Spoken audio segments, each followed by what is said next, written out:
Di sini juga boleh.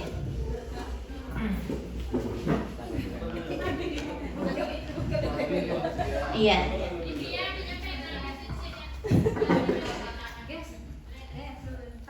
Duduk. Berdiri apa duduk? Berdiri. Iya. Berdiri. Tapi kembal baju kami ada tak? Kayaknya ini ya, itu rahasia Allah itu ya. Tanpa kita rencanakan, ternyata disuruh berdua-dua itu ternyata pada serasi. Kita beda deh. Iya, baik. Nanti aja snacknya Bu guys. Ada. Ini penanya satu ya. Nanti pena yang satu itu kita rebutkan. Dia 3 kata kuncinya. Pek itu tepuk tangan 3 kali. Habis itu boom itu mukul meja 3 kali. Tapi kalau pen berarti pena. Kita ngambil penanya yang di atas meja, nggak yang di dalam kantong. Jadi pek 3 kali. Di sini konsentrasi hanya mendengarkan apa kata kunci dari saya. Oke, kita mulai dulu testing. Boom. Pek. Boom. Pek. Boom. Pek. Pen. Jangan lihat saya, jangan terpesona melihat saya, tapi dengarkan kata kuncinya. Oke, kita mainnya agak cepat ya. Kita coba cuma 3 kali, berarti tinggal 2 kali. Pek, boom, pek, pen.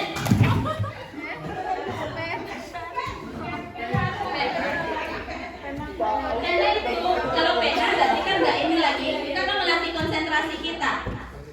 Sekali lagi. Boom,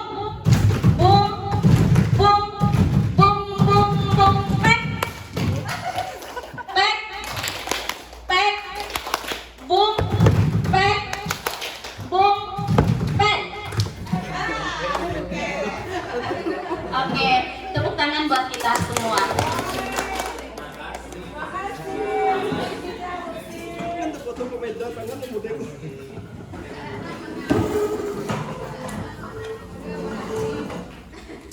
Terima kasih banyak kepada Kak Siska yang sudah membantu mencairkan suasana kita pada pagi hari ini. Tadi kan kaku ya Mrs. Kaku yang mencegah Bu Sari itu serius tampangnya lah, tapi dicairkan oleh Bu Siska. Terima kasih Bu Siska. Ice breakingnya luar biasa. Kita memang butuh banyak belajar nih dengan Bu Siska. Baik Bapak Ibu, kita lanjutkan. Ini materi kita tentang budaya positif.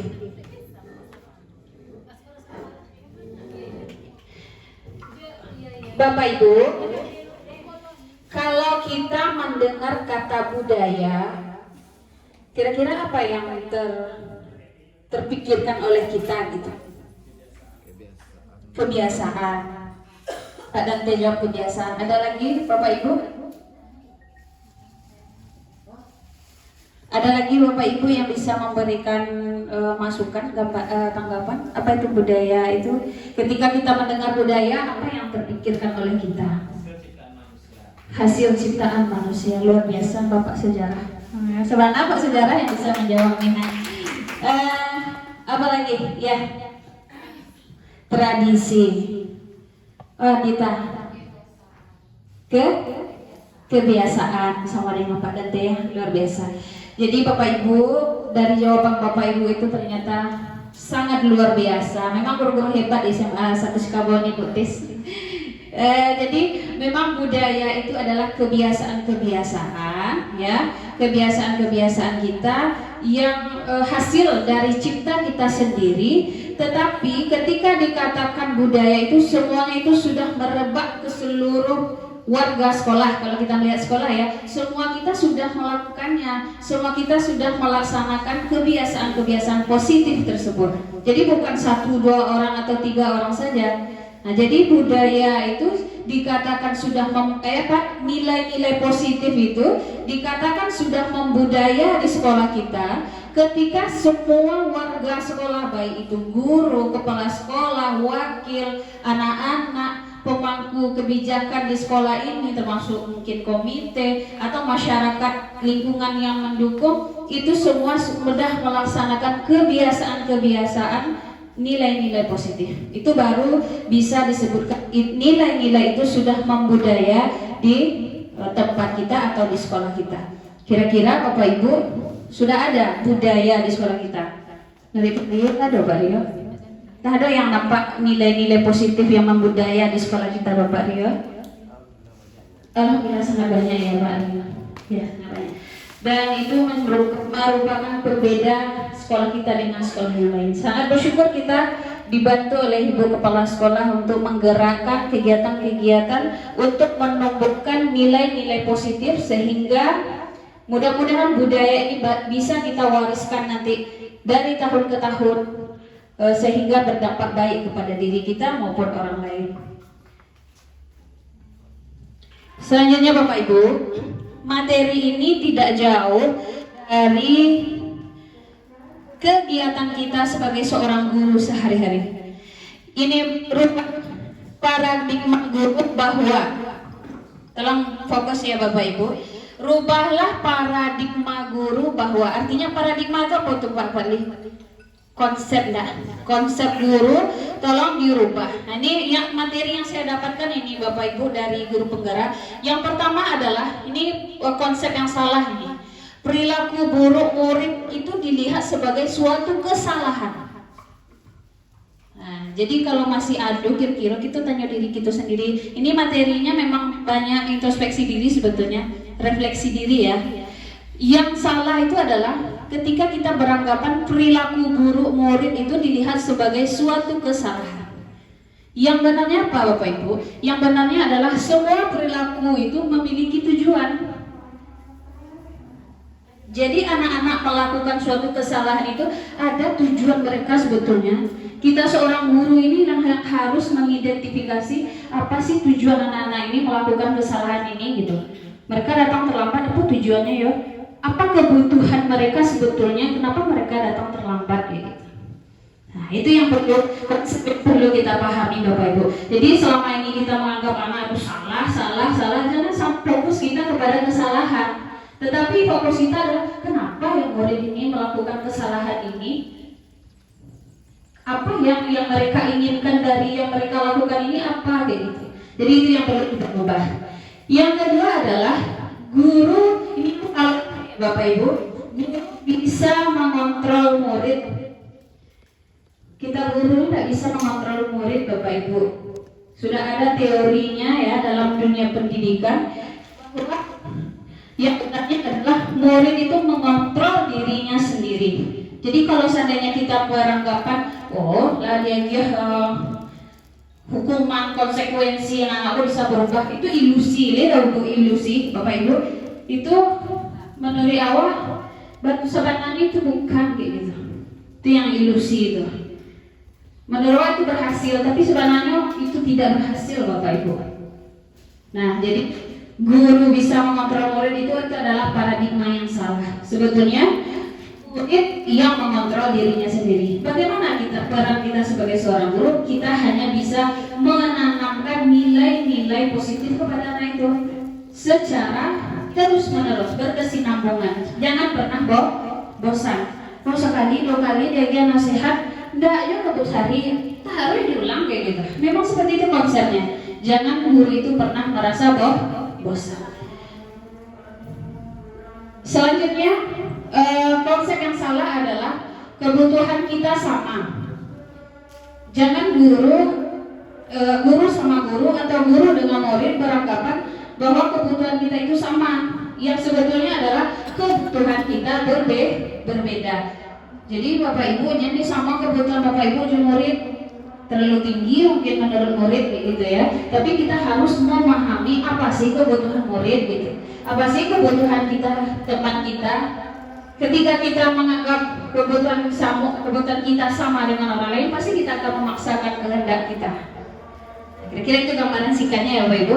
Selanjutnya, yang salah itu Bapak Ibu, kritikan dari guru membuat murid merasa bersalah, dapat menguatkan karakter. Jadi ketika Bapak Ibu beranggapan membuat murid merasa bersalah, talambe deh. Sehingga tertanam di dalam diri anak ini, dia salah Pak Yo gitu. Tertanam merasa bersalah dalam dirinya, itu bukan menguatkan karakter Bapak Ibu. Salah sebetulnya paradigma atau konsep kita yang mengatakan seperti itu. Yang seharusnya bagaimana? Kritikan guru membuat murid merasa buruk tentang diri mereka. Artinya ketika kita mengkritik mereka, kok salah, ini salah, lah telambe tapi dapat baju seragam dari gitu. Apa yang akan terjadi? Akan membuat murid ini merasa buruk tentang dirinya. Ini Pak lebih paham ini ya orang BK. Ketika kita menyebutkan kesalahan anak itu aja terus gitu, dia merasa dia udah berharga Pak kironya dok kayak gitu. Udah jadi pribadi yang hebat Pak kironya dok kayak gitu. Itu yang akan berhasilnya itu Bapak Ibu. Selanjutnya adalah konsep yang mengatakan orang dewasa memiliki hak untuk memaksa.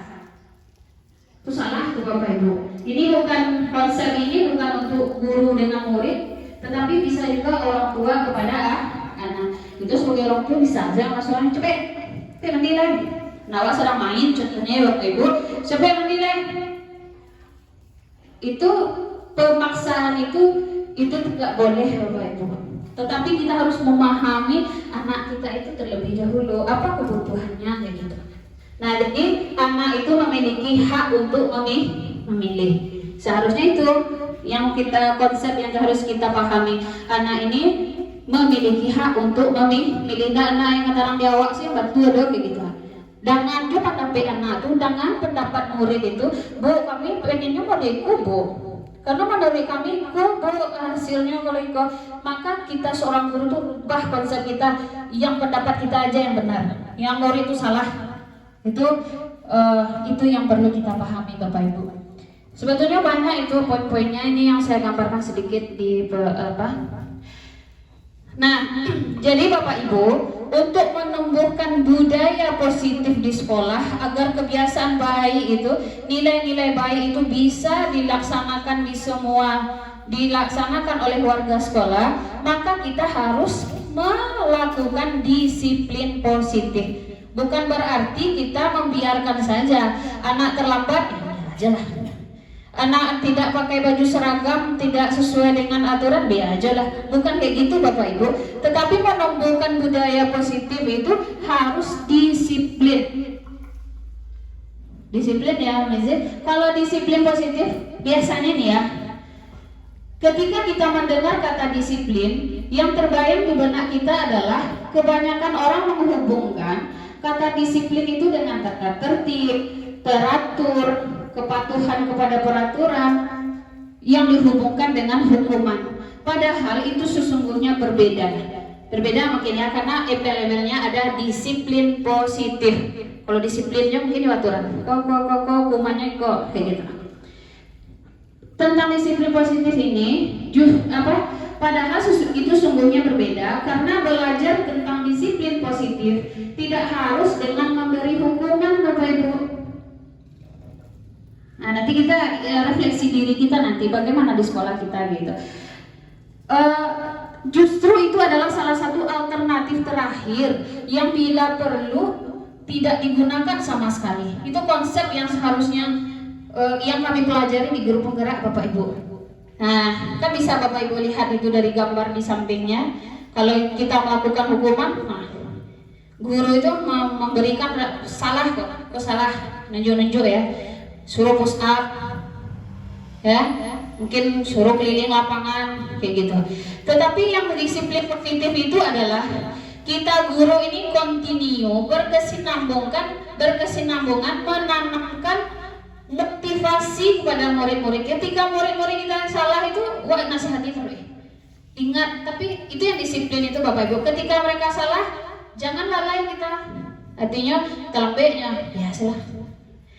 Habis itu kelambek baru dia tidak berkesinambungan. Tetapi yang disiplin positif itu kita menanamkan motivasi itu secara terus-menerus ketika anak-anak itu melakukan kesalahan-kesalahan.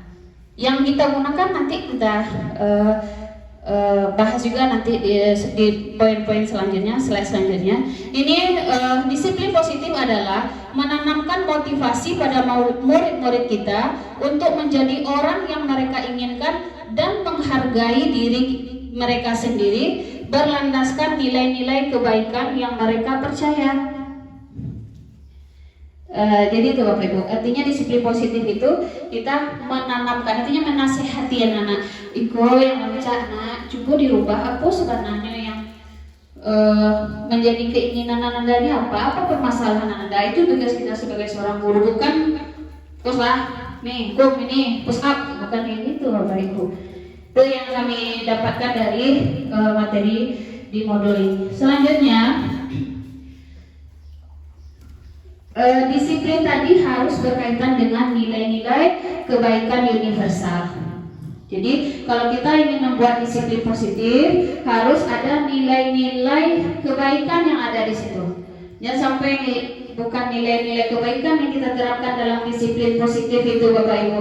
Salah satu nilai-nilai positif yang merupakan, ya ini nilai-nilai kebaikan adalah sifat-sifat positif manusia yang merupakan tujuan mulia yang ingin dicapai setiap individu. Nilai-nilai kebaikan yang ingin dicapai oleh setiap anak Indonesia yang kita kenal dengan profil pelajar Pancasila.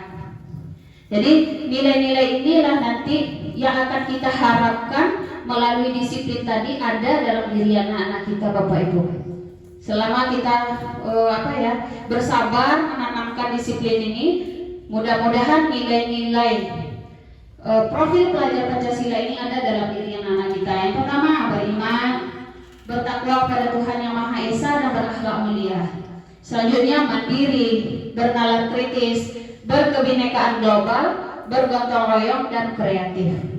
Oke Bapak Ibu sudah paham, tidak perlu dijelaskan satu-satu mengenai nilai-nilai positif. Pertanyaan ini Bapak Ibu, mudah-mudahan ada Bapak Ibu yang langsung memberikan tanggapan.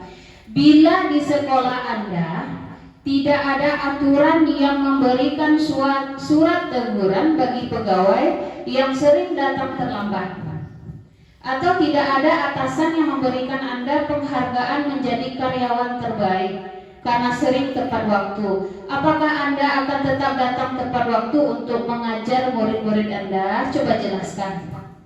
Tidak ada surat teguran dari kepala sekolah, tidak ada penghargaan dari kepala sekolah. Kira-kira Bapak Ibu masih datang tepat waktu ke sekolah gitu. Apa alasannya? Siapa yang bisa memberikan jawabannya? Memang terkait juga nih yang disampaikan oleh Ibu Kepala Sekolah tadi. Banyak guru penggara ini alasannya untuk di kepala sekolah. Tetapi kami sebetulnya sudah dibina Bu dalam pendidikan guru penggara agar merubah motivasi kita itu bukan untuk penghargaan, tetapi untuk mengembangkan diri kita menjadi lebih baik. Kalau masih ada guru penggara itu untuk kepala sekolah, berarti belum paham lagi dengan modul-modul yang disampaikan di dalam pendidikan guru penggara. Jadi Pak Bu Dita lah jawab. Pak Ade. Pak Ade. Namanya Pak Ade kecil dah. Siapa ya Bapak Ibu? Tidak ada teguran dari kepala sekolah. Kan untuk kepala sekolah ada peningkatan. Nah Bu, kita sama-sama belajar Bapak Ibu.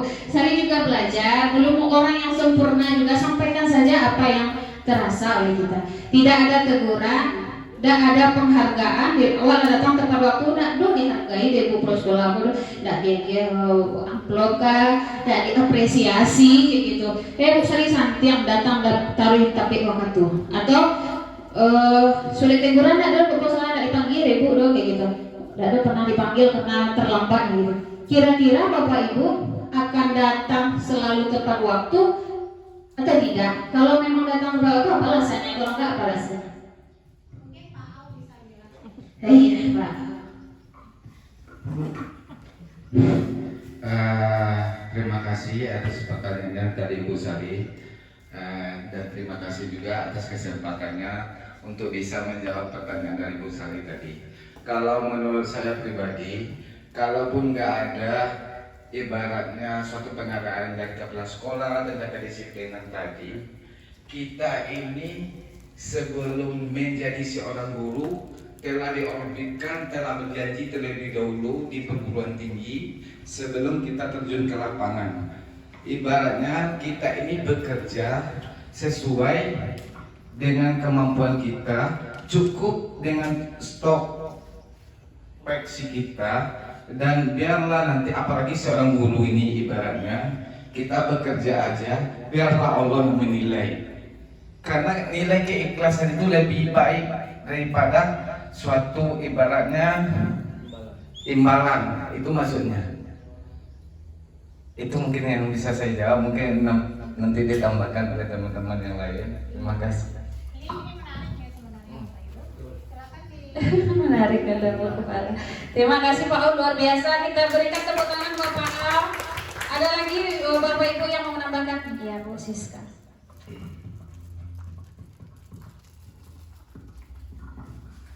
Terima kasih atas waktunya. Seandainya seorang guru itu membuat kesalahan tidak ditegur oleh Kepsek, atau seorang guru itu membuat suatu hal yang baik tapi tidak mendapatkan reward, itu ya tadi Bu Sari. Di sini sebenarnya reward dan teguran itu beda tipis gitu. Kenapa? Kalau biasanya itu hanya suatu kebiasaan gitu. Kalau kita biasanya cuek, bagaimanapun seorang kepala sekolah menegur, kita tetap akan cuek. Tapi kalau biasanya kita itu ikhlas dan disiplin, itu dia tidak butuh reward, dia jalankan gitu. Emang sih kita udah diajarkan di dunia pendidikan waktu kita kuliah, tapi alangkah lebih malunya kita, karena kita ini menjadi seorang guru itu udah pilihan. Terus apa kita perlu ditegur lagi jika kita punya kesalahan? Sebenarnya kepala sekolah itu bukan tidak mau menegur kita, dia melihat progres kita. Dengan kepala sekolahnya melihat apakah dia sadar atau tidak, karena kita bukan seorang siswa lagi yang harus ditegur, dan bukan seorang siswa lagi yang jika berbuat kebaikan atau melakukan pekerjaan dan tupoksinya itu baik dan dikasih reward. Seperti moto kita di sini, bekerjalah dengan ikhlas. Apapun yang kita lakukan, biarkan Allah menilai dan bukan dipandang dari siapa kepala sekolahnya, siapa rekannya, tapi laksanakanlah dengan ikhlas. Nah, kalau kita ikhlas menjadi seorang guru, ya jalankan kewajiban kita. Apa kewajiban kita? Datang ke sekolah, mengajar, lalu melihat kondisi sekolah, karena sekolah ini adalah rumah kedua kita. Kalau rumah pertama kita nggak kita hiraukan, mungkin rumah kedua juga tidak akan dihiraukan. Begitu aja, mohon maaf. Terima kasih. Luar biasa Bu Siska, kita berikan tepuk tangan kepada Bu Siska. Luar biasa dari jawaban dari Pak Au dan Bu Siska tadi, dapat kita simpulkan bahwa beliau tidak mengharapkan, beliau tidak takut dengan hukuman, ya, dan beliau juga tidak mengharapkan penghargaan, tetapi nilai kebaikan yang beliau tanamkan dalam diri beliau adalah keikhlasan. Ketika nilai baik itu sudah tertanam dalam diri kita Bapak Ibu, tidak perlu sebetulnya ada teguran itu, tidak perlu sebetulnya ada penghargaan itu. Cukup diri kita sendiri yang memotivasi diri kita. Oh, saya datang ke sekolah itu kasihan anak-anak datang terlambat, mereka nanti tidak bisa mengikuti pelajaran dengan tepat, mereka gelisah. Tidak lo guru, mereka bingung apa yang mereka lakukan. Jadi luar biasa Pak Al dan Bu Siska, ada nilai keikhlasan yang tertanam dalam diri beliau, dan itu yang perlu selalu kita tingkatkan. Lanjut Bapak Ibu. Nah, ini penting Bapak Ibu dalam rangka